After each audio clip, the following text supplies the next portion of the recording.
Welcome to cricket Challengers Tamil channel. இந்த வீடியோவில் நம்ம அதை பற்றி பார்க்க போகிறோம் அப்படின்னா, இப்போ ரஜத் படிட்டர் கேப்டனாக உள்ளே வந்ததுக்கப்புறமா ஆர்சிபியோட பிளேயிங் 11 ஸோ உண்மையாகவே மாறுறதுக்கு வாய்ப்பு இருக்குது. ஸோ நிறைய பேர் நிறைய சஜஷன்ஸ் இப்போ சொல்லிட்டு இருக்கிறாங்க. ஏன்னா ஒவ்வொரு கேப்டன் உள்ளே வரும்போது ஒவ்வொரு பிளேயரை வந்துட்டு ஒரு மிகப்பெரிய லெவலில் அவங்களுடைய ஸ்டாண்டின் பிளேயராக வைப்பாங்க. ஸோ அந்த மாதிரி ரஜத் படிட்டரோட பிளேயிங் 11 ஆர்சிபிக்கு ஒரு மிகப்பெரிய லெவலில் எப்படி இருக்க போகுது அப்படிங்கிறது தான் பார்க்க போகிறோம். ஈவன் ரஜத் படிட்டர் சொல்லும் போதே வந்து பார்த்திங்கன்னா, நான் ஒரு பேலன்ஸ்டு பிளேயிங் 11 அப்படிங்கிறதுக்கு தான் நான் வந்து ட்ரை பண்ணுறேன். ஸோ அதனால் வந்து பார்த்தீங்கன்னா, நான் எப்போவுமே ஒரு பேலன்ஸ்டு பிளேயிங் 11 தான் கிரியேட் பண்ண விரும்புகிறேங்கிற மாதிரி சொன்னார். ஸோ அதுக்கேற்ற மாதிரி அவர் என்ன பிளேயிங் 11க்கு வழிவகுக்கிறார் அப்படிங்கிறது தான் இந்த வீடியோவில் பார்க்க போகிறோம். வாங்க வீடியோ ஸ்டார்ட் பண்ணுவோம். ஃபர்ஸ்ட் பிளேயர் யார் அப்படின்னு பார்த்தீங்கன்னா, நம்மளுடைய விராட் கோலி. ஸோ டோட்டலி வந்து பார்த்தீங்கன்னா விராட் கோலி ஒரு ஓப்பனிங் பேட்ஸ்மேன். ஸோ அது மட்டும் இல்லாமல் விராட் கோலி வந்து ஒரு anchor opening batsman, key player in chases அப்படிங்கிற அந்த ஒரு மிகப்பெரிய விஷயம் அங்கே இருக்குது. ஸோ கிங் கோலி தான் இந்த தடவை வந்துட்டு ஓப்பனிங் அப்படிங்கிற விஷயத்துக்குள்ளே வருவார்.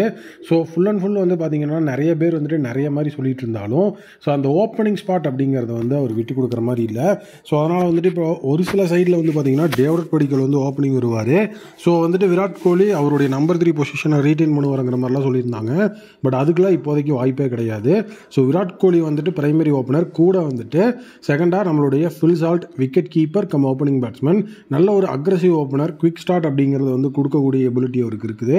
ஸோ எப்படி விராட் கோலி வந்து ஒரு ஆங்கர் கம் ஓப்பனிங் பேட்ஸ்மேனோ, ஸோ எப்போவுமே வந்து பார்த்தீங்கன்னா இந்த டீமோட ஓப்பனிங் அப்படிங்கிற விஷயத்தில் வரும்போது ஒருத்தர் வந்து ஆங்கர் ரோலும், ஸோ ஒருத்தர் வந்து அதிரடியான ரோலும் ப்ளே பண்ணுற மாதிரி இருந்தால் தான் டீமுக்கு அது எஃபெக்டிவாக இருக்கும். ஏன்னா வந்துட்டு அந்த பவர் பிளேயில் வந்துட்டு விக்கெட் விடாமல் நம்ம வந்து விளாண்டாகணும். ஸோ அப்போது இந்த மாதிரி காம்பினேஷன் இருந்தால் தான் ஸோ அது எஃபெக்டிவாக இருக்கும். ரெண்டு பேருமே அக்ரெசிவாக ஆடுறவங்க அப்படிங்கிற மாதிரி இருந்தால் ஒரு மிஸ்ஹிட் கூட அந்த இடத்துல வந்து விக்கெட்டாக கன்வெர்ட் ஆகிறதுக்கு வாய்ப்பு இருக்குது.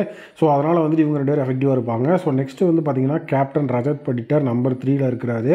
ஸோ மிடில் ஆர்டர் ஒரு வேறு லெவலில் வந்து ஸ்டெபிளைஸ் பண்ணி ஒரு மிகப்பெரிய லெவலில் வந்துட்டு கொண்டு போகக்கூடிய ஒரு பிளேயர் தான் நம்மளுடைய ரஜத் படிட்டர். ஸோ ஸ்பின் பேஷர் அப்படிங்கிற ஒரு நேம் கூட இப்போ அவருக்கு கிடச்சிருக்குது. ஸோ ஸ்பின்னர்ஸ் போட்டாங்க அப்படின்னாலே பொழந்துருவார். ஸோ ரீசன்ட் டைம்ஸில் வந்துட்டு பார்த்தீங்கன்னா ஸ்பின்னர்ஸுக்கு எகெயின்ஸ்டாக அவர் ஒரு நைட் மேராகவே மாறிட்டு இருக்கிறாரு. ஸோ அந்தளவுக்கு ரஜத் படிட்டருக்கு வந்துட்டு ஒரு மிகப்பெரிய லெவலில் ஒரு சம்பவம் இருக்குது. அண்ட் இன்னொரு விஷயம் என்ன அப்படின்னா, ஓப்பனிங் ஸ்டாண்ட் அப்படிங்கிறது ஒரு பெரிய லெவலில் நின்றுச்சு அப்படின்னா ரஜத் படிட்டர் ஓடும்போது மிடில் ஓவர்ஸில் ஸ்பின்னர்லாம் வந்தாங்கன்னா போட்டு கொளுத்தி எடுத்துருவார். ஸோ இந்த மாதிரி விஷயங்களும் அங்கே வந்துட்டு டாப் 3 அட்வான்டேஜாக இருக்குது ஆர்சிபிக்கு. நெக்ஸ்ட்டு இன்னுமே வந்து பார்த்தீங்கன்னா ஒரு நல்ல ஒரு எக்ஸ்ப்ளோசிவான ஒரு மிடில் ஆர்டர் வேணும் அப்படிங்கிறக்காக லியாம் லிவிங்ஸ்டன் உள்ளே இருப்பார். லியாம் லிவிங்ஸ்டன் வந்து பார்த்தீங்க அப்படின்னா அந்த நம்பர் 4 அப்படிங்கிற ரோலில் தான் இருப்பார். ஸோ நல்ல ஒரு எக்ஸ்ப்ளோசிவான ஒரு மிடில் ஆர்டர் பேட்ஸ்மேன். ஸோ எப்போவுமே இங்கிலாந்து டீமுக்கு வந்து பார்த்தீங்கன்னா நம்பர் 5 ஆடக்கூடியவர் இப்போ வந்து நம்பர் 4 அப்படிங்கிற லெவலுக்கு வராரு. அப்படிங்கும்போது ஸோ அந்த இடத்துல வந்து பார்த்தீங்கன்னா அது ஒரு பெரிய மாற்றம் அப்படின்லாம் கிடையாது. ஸோ கண்டிப்பாக வந்துட்டு லியாம் லிவிங்ஸ்டனை வந்து பார்த்தீங்கன்னா கிளென் மேக்ஸ்வெல்லோட ஒரு ரீப்ளேஸ்மெண்ட் அப்படிங்கிற மாதிரி தான் அந்த இடத்துல டீம் எடுத்திருக்கிறாங்க. ஸோ அதனால் அவர் அதை வந்து சாட்டிஸ்ஃபை பண்ணி ஆகணும். ஸோ அதனால் அவருடைய அதிரடியான ஆட்டங்கள் அப்படிங்கிறத ஒரு வெளிப்படுத்தி ஆகணும். நான் இந்த இடத்துல இறக்குனா தான் அடிப்பேன், இந்த இடத்துல இறக்குனா அடிக்க மாட்டேன் அப்படிங்கிற மாதிரி பேச்சுக்கே அங்கே இடம் கிடையாது. ஸோ லியாம் லிவிங்ஸ்டன் இருந்து நம்ம ஓவர்ஸ் அப்படிங்கிற அந்த ஒரு விஷயத்தையும் நம்ம வாங்கிக்கலாம். ஸோ அதனால் அதுவுமே ஒரு விஷயமா இந்த இடத்துல நான் சொல்கிறேன். ஸோ நெக்ஸ்ட் பிளேயர் யார் அப்படின்னா spin bowling allrounder Krunal Pandya. So bat அப்படிங்கிறதையும் வந்து பார்த்திங்கன்னா ஹேண்டியாக டீல் பண்ணக்கூடியவர். நமக்கு பவுலிங்கும் போட்டு நீட்டாக வந்து பார்த்தீங்க அப்படின்னா நமக்கு வந்து ஒரு மிகப்பெரிய லெவலில் பேட்டிங்லேயும் ஒரு நல்ல ஒரு சப்போர்ட் அப்படிங்கிறது பண்ணக்கூடியவர் தான் குர்னல் பாண்டியா. மும்பை இந்தியன்ஸ் டீமோட ட்ராஃபி வின்னிங் டீமில் இருந்தவர், எல்எஸ்ஜியில் அதுக்கப்புறம் இருந்திருக்கிறாரு. ஸோ இப்போ ஆர்சிபிக்கு வந்திருக்கிறாரு. ஸோ அவர் இருக்கிற டீம்லலாம் வந்து பார்த்தீங்கன்னா நல்ல ஒரு டீசெண்டான பர்ஃபார்மன்ஸை கொடுத்துருக்கார். எல்எஸ்ஜிக்காகலாம் வந்து கேப்டன்சி அப்படிங்கிற விஷயத்தெல்லாம் வந்து எடுத்துகிட்டு ஸோ நெக்ஸ்ட்டு கேப்டன் அப்படிங்கிற லெவலுக்குலாம் இருந்தார். பட் ஆனால் அவரை ரிலீஸ் பண்ணிட்டாங்க. ஸோ கண்டிப்பாக குர்னல் பாண்டியா ஒரு எஃபெக்டிவான ஒரு பிளேயர் அப்படிங்கிறதுல எந்த விதமான டவுட்டும் கிடையாது.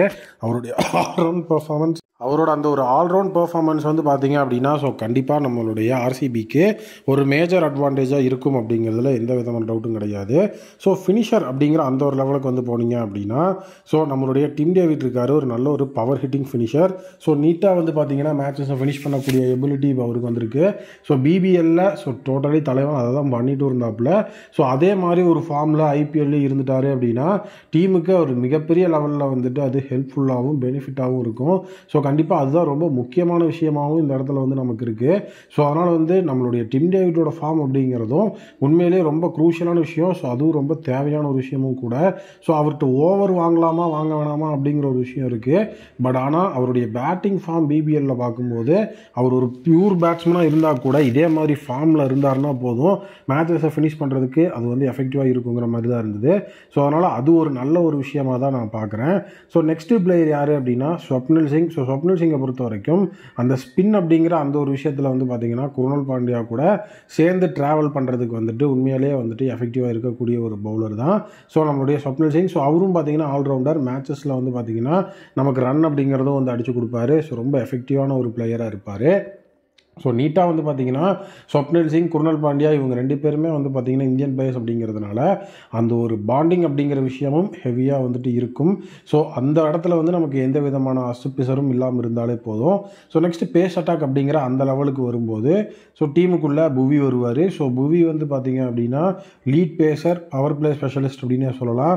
ஸோ நம்மளுடைய ஆர்சிபி டீமோட அந்த ஒரு பவுலிங் யூனிட், பேஸ் பவுலிங் யூனிட்டை வந்துட்டு லீட் பண்ண போகிறது யார் அப்படின்னா புவி தான். ஸோ அவர் தலைமையில் தான் பேஸ் பவுலிங் யூனிட் அப்படிங்கிறதே அமைய போகுது. ஸோ அதனால் வந்து பார்த்திங்க அப்படின்னா இது ரொம்பவே வந்துட்டு ஒரு எஃபெக்டிவான ஒரு விஷயமாக நான் பார்க்குறேன். ஸோ அது எப்போவுமே வந்துட்டு நம்மளுடைய அந்த ஒரு டீமுக்கு வந்து இந்த மாதிரி சீனியர் பிளேயர்ஸ் வரும்போது அவங்கள சுற்றி அமையிற அந்த பவுலிங் க்ரூ எப்படி இருக்குது அப்படிங்கிறத வச்சு தான் அடுத்தடுத்து என்னென்னு டிசைட் ஆகும். ஸோ புவி வந்து நம்ம வந்து பவர் பிளே ஸ்பெஷலிஸ்ட் அப்படின்னு சொல்லியிருக்கிறோம். ஸோ அப்போ டெத் ஓவர் ஸ்பெஷலிஸ்ட்டுக்கு கண்டிப்பாக ஆள் வேணும். ஸோ அந்த டெத் ஓவர் ஸ்பெஷலிஸ்ட் அப்படிங்கிறத வந்துட்டு லீட் பண்ணுறதுக்கு நான் இந்த இடத்துல துஷாராவை பிக் பண்ணியிருக்கேன். ஏன்னா ஜாஸ் ஹேசல்வுட்டோட ரோல் அப்படிங்கிறது எப்படி இருக்க போகுது அப்படிங்கிறது சுத்தமாக தெரியல. அவர் வந்துட்டு ஃபஸ்ட் ஹாஃபை மிஸ் பண்ணுவார், ஸோ ஃபஸ்ட் மேட்ச்சை மிஸ் பண்ணுவார், நிறைய அப்டேட் வந்துட்டு இருக்கு. ஸோ அதனால் இந்த ஒரு 11ல் நான் வந்துட்டு பிரைமரி வந்து டெத் ஓவர் ஸ்பெஷலிஸ்டான நுவன் துஷாராவை வந்துட்டு பார்த்தீங்கன்னா பிக் பண்ணுறேன். ஸோ கண்டிப்பாக வந்து பார்த்தீங்கன்னா நுவன் துஷாரா மும்பை இந்தியன்ஸுக்கு முடிக்கும்போது ஒரு ஹை நோட்டில் தான் வந்துட்டு அவருடைய பெர்ஃபார்மன்ஸ் அப்படிங்கிறத கொடுத்து முடித்தார். ஸோ அதனால் இந்த தடவையும் வந்து பார்த்தீங்க அப்படின்னா நுவன் துஷாரா வந்துட்டு நல்ல ஒரு டீசெண்டான ஃபார்ம்லேயே முடிக்கிறதுக்கான வாய்ப்பு இருக்குதுன்னு நான் நம்புகிறேன். ஸோ அதனால தான் நான் வந்துட்டு ரொம்ப ஈஸியாக வந்து பார்த்தீங்கன்னா துஷாராவை ட்ரஸ்ட் பண்ணி உள்ளுக்குள்ளே நான் வந்து கொண்டு வந்திருக்கிறேன். ஸோ துஷாராவை பொறுத்த வரைக்கும் இதே ஒரு நல்ல ஒரு பெர்ஃபார்மன்ஸ் அப்படிங்கிறத கண்டிப்பாக கொடுப்பாரு அப்படிங்கிற ஒரு மிகப்பெரிய லெவலில் வந்து எனக்கு ஒரு எக்ஸ்பெக்டேஷன் இருக்குது. அதை கொடுப்பாரு அப்படிங்கிற நம்பிக்கை இருக்குது. ஸோ அவரோட சேர்ந்து வந்து பார்த்தீங்கன்னா ராஷிக் சலாம்தார். ஸோ அவர் வந்து பார்த்தீங்கன்னா நல்ல ஒரு டெத் ஓவர் ஸ்பெஷலிஸ்ட்டு, டெல்லி கேபிட்டல்ஸ்க்காக ஆடி இருக்கிறாரு. இம்பாக்ட் பிளேயராக உள்ள வந்து எஃபெக்டிவாக பர்ஃபார்ம் பண்ணிட்டு இருந்தவர் தான் ராகேஷ் சலாம்தார். ஸோ ராஷிக் சலாம்தாரும் அந்த டெத் ஓவர் அப்படிங்கிறத வந்துட்டு உள்ள ஒரு இந்தியன் பிளேயராக வந்து லீட் பண்ணும்போது இனிமேல் வந்துட்டு நம்மளுடைய ஆர்சிபியோட டீம் அப்படிங்கிறது எஃபெக்டிவாக இருக்கும். ஸோ பேஸ் அட்டாக் அப்படிங்கிறதுல வந்துட்டு ஸோ கண்டிப்பாக வந்துட்டு புவி, துஷாரா, ராஷிக் சலாம்தார் 3 பேர் இருக்காங்க. ஸோ ஸ்பின்னுக்கு வந்து பார்த்தீங்க அப்படின்னா நம்ம ஆல்ரெடி வந்து குருணால் பாண்டியா, ஸோ அதுக்கப்புறம் வந்துட்டு நம்மளோட சைடில் ஸ்வப்னில் சிங் எடுத்திருக்கோம். ஸோ 11th பிளேயராக நான் சூஸ் பண்ணுறது சுயாஷ் சர்மா. சுயாஷ் சர்மா அந்த இடத்துல வந்து பார்த்தீங்கன்னா ஸ்வப்னில் சிங்கோட அந்த ஒரு பிரைமரி ஸ்பின்னர் அப்படிங்கிற அடிப்படையிலிருந்து ஸோ சுயாஷ் சர்மாவை லீட் பண்ணி கொண்டு போவார் அப்படிங்கிற ஒரு அடிப்படையில் இந்த ஒரு 11 அப்படிங்கிறது நல்ல ஒரு பேலன்ஸ்டாகவும் இருக்கும் அப்படிங்கிற மாதிரி சொல்லியிருக்காங்க.